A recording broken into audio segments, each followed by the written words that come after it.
Simulating dice rolls and the law of large numbers. Welcome!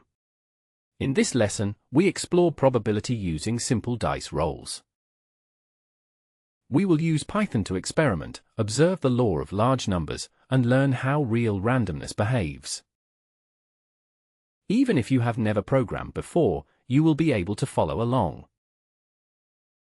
By the end, you will be able to describe what probability means and simulate random outcomes yourself. Running the cell now. Let us get started by setting up our environment. First, let us set up our coding environment. This comment explains we are setting up the basics.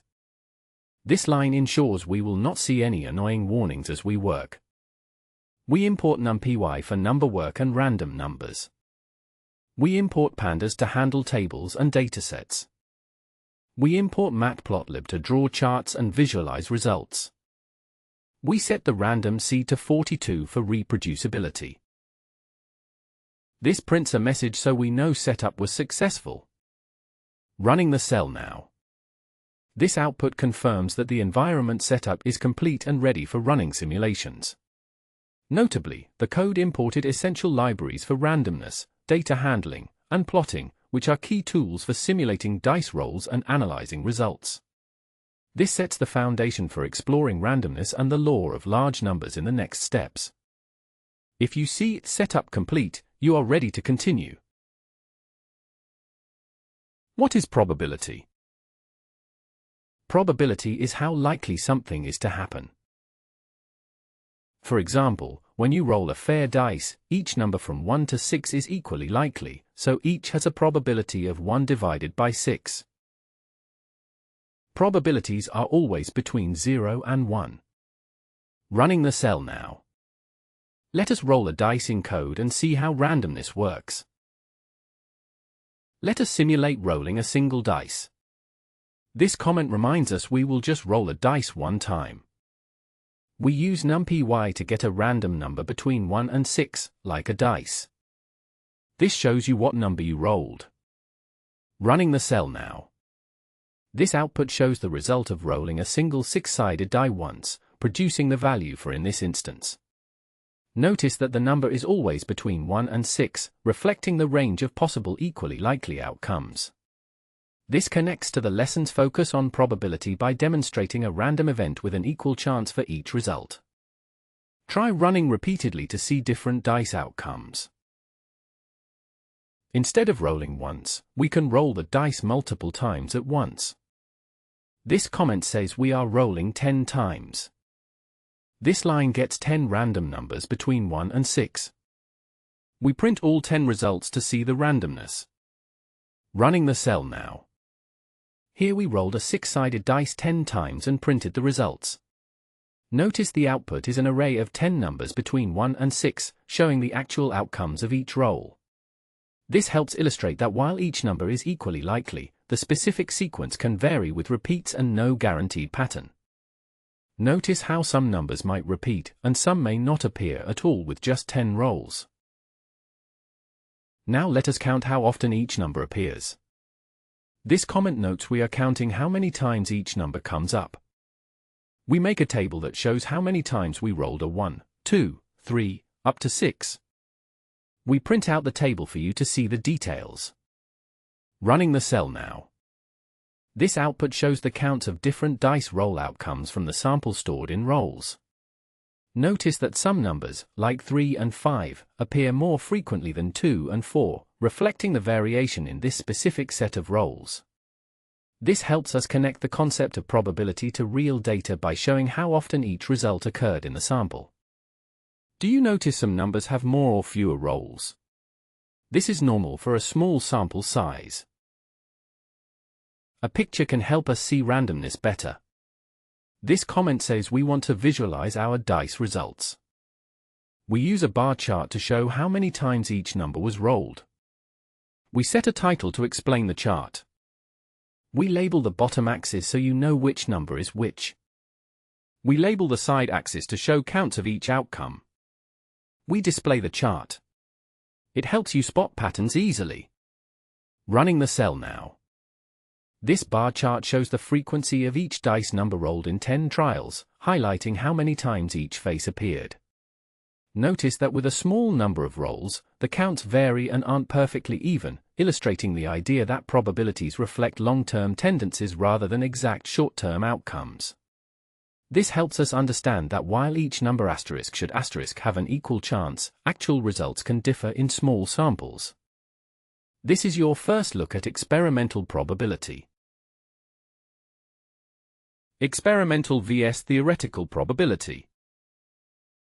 Theoretical probability is what math predicts. For one dice, each outcome should happen 1/6 of the time. Experimental probability is what we observe by doing the experiment in real life or in code. With more rolls, experimental probability gets closer to the theoretical value. Running the cell now. Let us roll many more times and watch what happens. Now let us simulate rolling a dice 1,000 times. This comment shows we are now rolling the dice a lot more. We make 1,000 rolls. We count how many times each number was rolled. We print the counts to see how balanced things become. Running the cell now. Here, we rolled a die 1,000 times and counted how often each number appeared.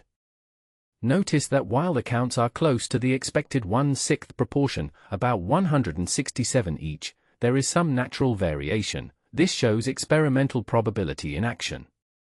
This helps us see how real-life results approximate the theoretical probability as the number of rolls increases. Notice the numbers are now closer together, but still not perfect. This is the law of large numbers at work. Let us plot the results for a big experiment. This line shows we are plotting for the large sample case. We use a green bar chart for a fresh look. We update the title for this bigger roll count. The axis labels tell us what we are counting. The side label helps compare the outcomes. We show the chart so you can see how the bars even out. Running the cell now. This bar chart shows the frequency of each dice number rolled 1,000 times in the experiment. Notice how the counts for each number are close but not exactly equal, reflecting the experimental probability fluctuating around the theoretical 1/6 expectation. This visualization helps us compare real outcomes with predicted probabilities to understand random variation in experiments. With lots of rolls, each outcome's frequency is similar. Try even more if you like. The law of large numbers. As we roll a dice more and more times, our observed averages approach the theoretical probability. This is called the law of large numbers. It explains why casinos, insurers, and scientists trust average results in the long run. It also reminds us that random short-term streaks are normal. Running the cell now. Let us visualize the average as we roll more and more. Watch how the running average gets closer to the expected value. This comment says we will look at averages step by step through the experiment. We decide to make 1,000 rolls. We generate those random dice rolls. We compute the running average by summing so far and dividing by how many rolls so far. We plot those averages as an orange line. We add a dashed line at 3.5, which is the average of a fair dice. We give the chart a clear title. We label the bottom so you know how many rolls have happened. We label the side so you know what the average is. The legend explains our expected value line. We show the result to help you see convergence. Running the cell now. This plot shows how the cumulative average of dice rolls changes as more rolls are added, starting from the first roll up to 1,000 rolls. Notice the orange line fluctuates initially but gradually stabilizes and approaches the black dashed line at 3.5, which represents the theoretical average value of a fair six-sided die. This visual confirms the law of large numbers, demonstrating that with enough rolls, the observed average converges to the expected probability. With more rolls, the orange line hugs the dashed line closer and closer. This is the law of large numbers you can see. Practice. Try your own dice experiment. Change the number of rolls or use a different-sided dice in the code cells above. What do you notice about the averages and the frequencies? Write down your observations. Running the cell now. Pause the video and try modifying code to discover new patterns. Let us give you control. Pick how many times you want to roll. This comment shows that the next step is interactive. Here you choose how many rolls to make. Type a number when prompted. We simulate that many dice rolls. Your results are printed immediately for review. Running the cell now. Here, we rolled a 6-sided dice 15 times, as shown by the array of results. Notice the variety and repetition of numbers, which reflects the randomness of each roll. This output helps us observe how increasing the number of rolls can reveal patterns and average outcomes in our dice experiment. Try a small number, then a large number. How do they compare? Ready for a challenge? Like and subscribe to our channel for more tutorials. This comment says we will do a mini project with 2 dice.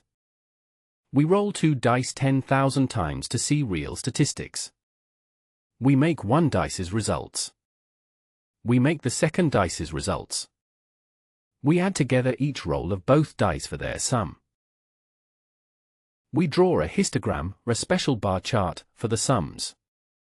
We give the chart a title that explains what is happening. The X label says what each bar means. The Y label counts how often each sum happens.